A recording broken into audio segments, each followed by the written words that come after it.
EVK கூட்டம் அறிவிக்கப்பட்டு கூட்டம் நடைபெறுகின்ற பொழுதே முன்னெச்சரிக்கை நடவடிக்கை எடுக்கப்பட்டது.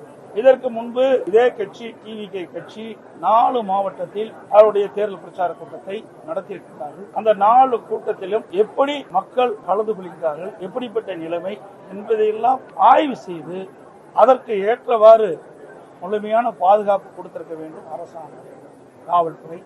அதே போல அந்த பாதுகாப்பு குறைபாடுகள் இருப்பதாக தொலைக்காட்சியில் பார்க்கின்ற பொழுது தெளிவாக தெரிந்திருக்கிறது. ஏற்கனவே மாவட்டத்தில் நடந்த ஈவிகே பிரச்சார கூட்டத்திலும் முழுமையான பாதுகாப்பு வழங்கப்பட்டதாக தெரியவில்லை. இதெல்லாம் தொலைக்காட்சியில் பார்த்துதான் நான் இதை குறிப்பிடுகிறேன். அதோட அனைத்து இந்திய அண்ணா திராவிட முன்னேற்ற கழகத்தின் சார்பாக நான் எழுச்சி பயணம் மேற்கொண்டிருக்கின்றேன். அந்த நிகழ்ச்சியில் கூட காவல்துறை எங்களுக்கு முழுமையான பாதுகாப்பு கொடுத்து ஒரு 3-4 மாவட்டத்தில் பாதுகாப்பு கொடுத்தாங்க.